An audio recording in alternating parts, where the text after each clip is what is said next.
We are focused tonight on severe weather in East Lane County. Highway 58 is back open after a brief closure due to an avalanche. Both east and westbound lanes closed for about an hour earlier tonight because ODOT says a few feet of snow slid onto the highway. It happened about 11 miles east of McCready Springs. ODOT says the current weather conditions support instances like this. Crews are prepared should more happen throughout the evening. Now this comes as freezing rain, possible snow and sleet is heading for the Willamette Valley.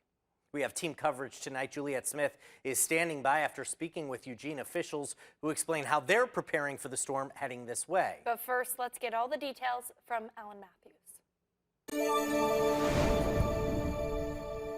Well, travel is definitely going to be hazardous in the Cascades as well as the Willamette Valley this weekend. First off, we have this ice storm warning that's going to be in effect Friday night until Saturday night at 10. And right now, this is for the Willamette Valley in Lane, Lynn, and Benton County. We could see ice accumulation of 1/10 of an inch to 1/2 an inch during the day on Saturday. So do keep that in mind. And that's on top of any other precipitation that we see. And then we have this winter storm warning in effect. This is for the foothills of the Cascades. That will be until Sunday morning at 4. Right now, the passes could see another 1 to 2 feet of snow. We also have this winter weather advisory that will be in effect for Douglas and Coos County. That will be until Saturday night at 10. Right now, some of that freezing rain could creep into northern Douglas County. I think most of that area is going to be seeing rain, but if that colder air moves a bit more south than forecast, that could be creating some issues. So be on the lookout for heavy snow for the passes. Eugene Corvallis is looking at that wintry mix. Most of it will be rain and freezing rain, but you get a little more to the north and you could see some sleet and some snow in there, and then rain expected for Roseburg and the south coast. In fact, the coast could also be looking at flooding this weekend.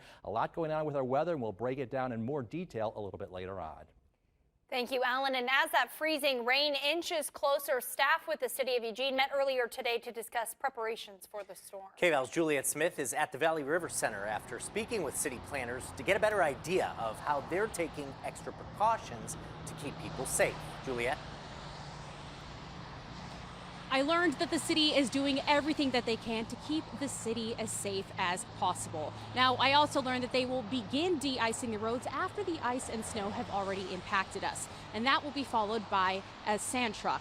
Now, if you take a look over here, there are a few things to keep in mind. The most dangerous roads are also elevated surfaces like that one, including bridges or elevated passes. So elevated surfaces freeze quicker, so if you live upstairs, be careful. Now, another thing to keep in mind, they have recently changed the roads that they will be prioritizing, so be sure to check that map on our website. So if you do live in the South Hills, don't expect any help.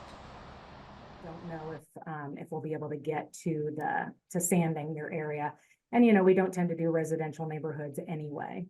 We focus on the big roads and the routes that emergency responders need to get through. So West 11th, Chambers, Coburg Road, all of those.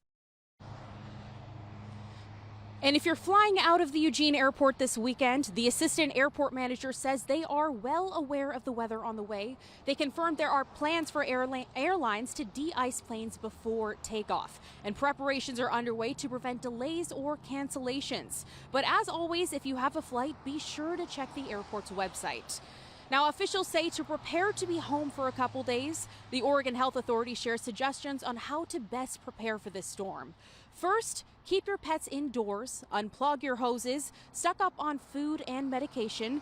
Be sure your car is working. Now that includes heaters, brakes, tires, batteries, etc.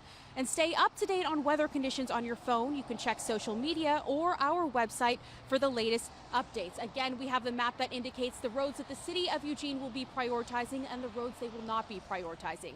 Again, they told us that those will be residential roads. We will continue to keep you updated on this live weather throughout the evening. Live at the Valley River Center, I'm Juliette Smith. I'll send it back to you in studio.